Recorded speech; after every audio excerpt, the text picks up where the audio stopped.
Hello, Assalamualaikum. Apa khabar semua? So, hari ni KLSE tutup dekat 80 poin. So, hari ni dah cukup seminggu. So, saya nak ulas sikit pasal pasaran lah. KLSE terbaik, 80 poin hari ni mantul. Tapi hari ni agak sedih jugalah sebab first time solat Jumaat. Ni first time bagi saya lah.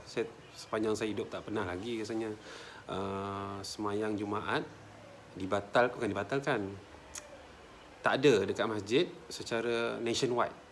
Worldwide lah, banyak kat negara seluruh dunia dia.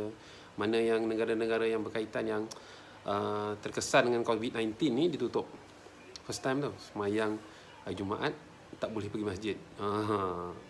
So ini antara sejarah dalam diri saya, sejarah dalam negara. So memang siapa-siapa yang rajin tulis diary, memang inilah event-event yang kena tulis dalam diary. Sebab ada orang dia tulis diary, dia tulis benda-benda remeh pun dia tulis. So saya nak ulas sikit pasal pasaran lah. Orang kata market rebound. Saya rasa bukan rebound, dia just macam pullback.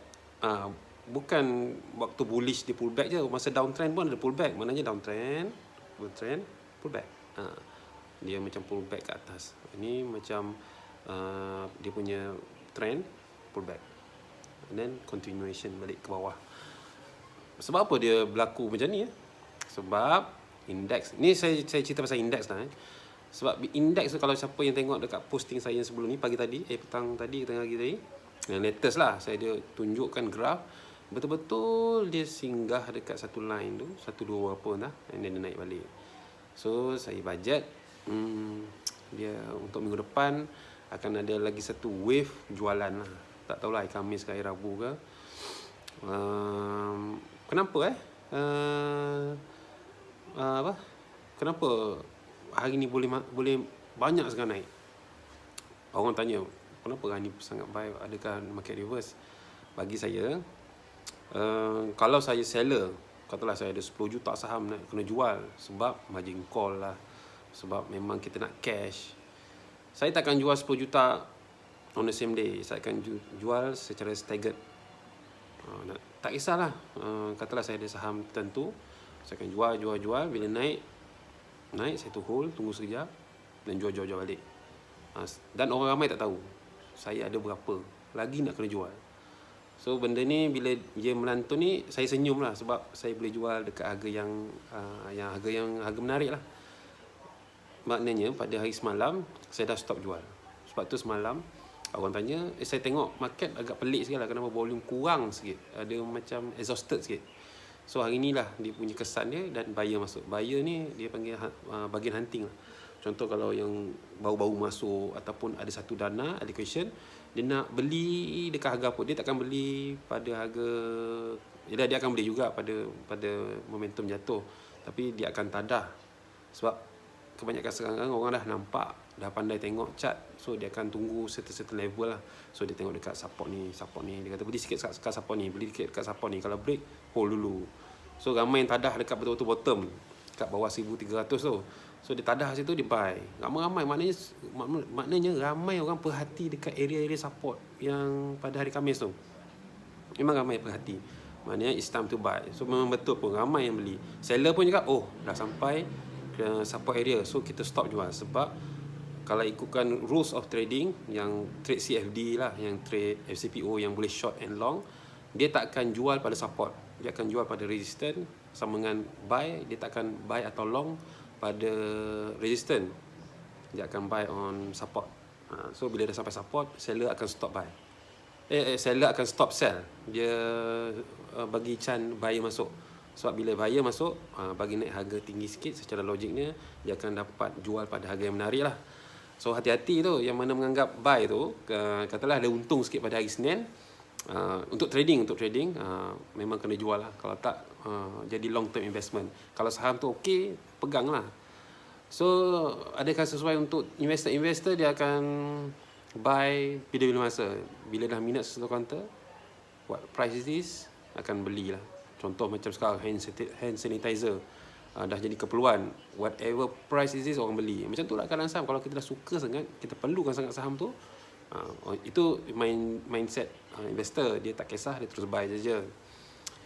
So saya rasa dalam next week, hati-hatilah kepada yang nak buat trade tu. Kalau ada untung, realize terus. Sebab sekarang ni all over the world, orang pegang cash. Gold pun jatuh, Bitcoin pun jatuh, community jatuh. Sebab apa? Sebab orang nak hold hand. Hold hand pula. Hold cash. Hold cash ni sebab apa cash? Sebab tak tahu. Kalau masalah ekonomi ni disebabkan monetary policy ke, ataupun bisnes tak laku ke, itu memang tahu ubat dia. Contoh macam kalau bisnes tu teruk, bisnes tak jalan, dia buat kajian sikit, kena ubah produk. So ada solution. Orang tak panik. Macam kalau ada macam contoh masa Greek dulu, dia punya tu ada masalah ekonomi, masalah Eropah kan. So dia punya solutionnya pinjam duit. Kalau virus ni, tak kisahlah dana banyak mana pun, sebesar banyak mana pun, gold ke, kalau ada Bitcoin banyak mana ke, teknologi angkasa lepas hebat mana, selagi tak settle virus, ada vaksin, memang problem lah. So the good news is, bila COVID-19 ni ada vaksin. So mungkin sekarang ni kat US pun dah ada vaksin peringkat beta lah, peringkat percubaan. Dan pesakit-pesakit COVID-19 pun sukarela, ada beberapa orang dia rela untuk diuji lah dengan vaksin terbaru ni. Jaga risiko tu, sebab vaksin kalau kita tengok movie mana-mana pun, kalau ada certain vaksin baru dibuat, dia peringkat permulaan tu mungkin ada kesan sampingan lah. So boleh dianggap orang yang volunteer ni sebagai hero, sebab dia berani kan ambil risiko, sama ada dia baik ataupun bertambah sakit. So itu sajalah kalau saya nak ulas pasal KLSE ni. Apa-apa pun kalau nak beli sekarang ni adalah bukan untuk trader, untuk investor, tak, untuk beli counter-counter yang quality. Dekat mana counter-counter quality? Banyak dekat Resibo lebih. Macam ada certain few lah saya jumpa counter yang okey, tapi better cari index. Sebab apa-apa pun ekonomik ni bila dah okey, yang rebound adalah index. Index ni dia wakili oleh 30 counter. So kena tahu 30 counter tu, tengok dekat posting saya dah tengok, saya dah listkan dah ikut weightage. Paling tinggi weightage ni public bank lah. Tapi public bank tak syariah, Maybank tak syariah. So yang bawah sikit macam Axiata, Maxis, Sime, Plantation, apa lagi, Dialog. Itu benda-benda macam tu boleh beli. Maxis takkan orang tak guna lah kan. Takkan orang tak guna lah servis dia. Sebab dah establish, benda pun dah tak mahal sangat, plan pun dah okey. Kalau Celcom tak ada, kita beli Axiata. Benda macam tu lah, maknanya bisnes yang ada recurring every month orang bayar. Itu je yang saya rasa counter yang sustain boleh beli. Apa lagi saya rasa itu sajalah. Saya nak komen sekejap je, tak sampai 10 minit pun saya nak cakap. So apa-apa pun nak pesan, mana-mana yang nak keluar tu, mana yang bukan essential punya sektor, macam ada PM kita dah sebut sektor-sektor mana yang tu, mohon ikut perintah keluar. Jangan keluar, duduk rumah. Inilah peluang kau nak house cleaning. Kau tengoklah baju-baju kau yang dah lama tu, ataupun buku-buku yang tak pakai tu, ataupun barang-barang yang rasa dah tak guna tu, kau spring cleaning lah. Peluang ni peluang untuk korang kemas rumah lah, berkenalan dengan family. Macam saya ni tak boleh, saya kena bahagian kewangan, bahagian perbankan, tak boleh berhenti. Sebab kalau berhenti menyusahkan orang. Contoh macam sektor, kalau contoh pump station tutup, macam mana orang nak isi minyak. Macam tu jugalah. Macam ada certain few klien saya, dia kata, Cik Wim, saya nak pakai duit, boleh jual saham tak? Boleh. Boleh jual, sebab tak tutup, market tak tutup. Itu pentingnya, sebab orang tu mungkin dia kena perintah berkurung ke, mungkin dia self quarantine ke, dia tak nak keluar ke. So duit tak ada, duit allowance tak ada, duit OT tak ada. So dia ada saham. Itu pentingnya saham ni, liquid. Jual hari ni, 2 hari kemudian boleh dapat. So dia kata, dah untung tak? Okey lah, dah banyak dapat dividen, jual lah semualah, nanti saya beli balik. Okey, macam tu lah. Itu memang saham dia. Kalau bursa tutup, macam mana orang macam ni nak dapat cash? Cash semua dah mungkin dah habis ke, mungkin ada peruntukan lain ke, dia nak duit macam duit top up untuk keadaan emergency macam ni lah.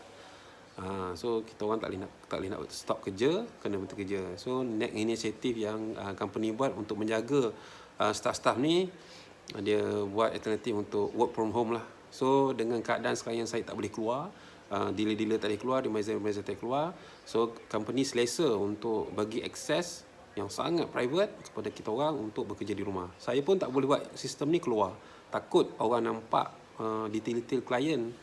Itu logik dia lah kenapa dari dulu kita tak boleh buat work from home, sebab ada certain faktor yang kena fikir lah. So bursa pun dah okey, ST kata okey, dia kata sementara dalam keadaan tak boleh keluar-keluar ni, risk untuk saya dedahkan kepada orang sangat rendah. So insyaAllah minggu depan saya akan work from home lah. Tengoklah macam mana. Kalau tak okey, saya datang office balik lah. Macam itu sangkut internet slow apa benda tak nampak, saya terpaksa kerja balik lah. Ini untuk testing system environment dalam keadaan macam ni. So the next emergency dah tak lalut lah. So yang paling tenang saya rasa traders lah. Trader duduk rumah, buka internet online semua, jual beli saham. Tapi kat pasaran Malaysia ni susah lah sebab dia nak cari buy saja kan. So agak sangkut dia orang. So dia alternatif yang dia orang buat, dia buka account FCPO. FCPO ni boleh long and short, maknanya boleh buy, boleh sell. Patuh syariah, boleh buka dekat Bursa Malaysia Derivatives, katakan dia punya hukum syarak dia masih syariah. Ada orang hujah kalau tanya pencedik pandai orang luar sana, memang dia kata FCPO punya derivative trading tak syariah. Itu hujah masing-masing lah. Tapi saya rasa ada authority kata benda tu syariah, saya pegang pada situ. Sebab apa? Sebab kalau ada masa end of the day, kalau Allah tanya kenapa kau treat macam ni, sebab saya boleh tunjuk lah. Ni orang bijak pandai waktu saya kata boleh, saya boleh. Terserah.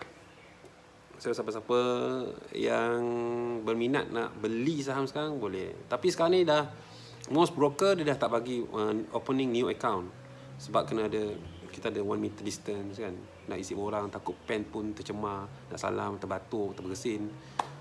So minggu-minggu ni pun nak buka account pun agak orang tak galakkan lah, sebab korang dah kena keluar pula kan. Kalau korang bank boleh lagi, katalah kalau korang bekerja dalam sektor perhotelan masuk ke, ataupun kerja bahagian runcit, ataupun kerja bahagian mana-mana yang duduk di rumah, datang ke Maybank tak boleh lah, kena tangkap nanti. Apa lagi pesan? So itu sajalah yang saya boleh cakap waktu ni. So stay safe, duduk rumah, jangan jalan-jalan. Ini bukan waktu bersukaria, ini waktu be grateful. Bersyukur selama ni boleh keluar jalan, boleh tak risau pegang mana-mana pun. Sekarang ni rasa nak basuh tangan kan, nak usik muka ni fikir dulu, tangan ni kena basuh dulu ni baru usik mata. Punyalah Allah nak tunjuk tu. Maknanya sebelum ni kena bersyukur. Kita ambil take for granted lah. Fikir balik lah, apa benda masalah, apa benda yang nikmat yang kita dah bagi ni, kita fikir balik sana, bersyukur. Duduk rumah ni bolehlah buka-buka Quran sikit, baca. Ni pun Ramadan ni tak ada masa tu, sekarang dah ada masa dah. Itulah, itu yang saya nak cakap. So it's all for tonight. Saya pun nak makan. Nak makan, lambat sikit nak makan. Okay. Assalamualaikum warahmatullahi wabarakatuh. Bye.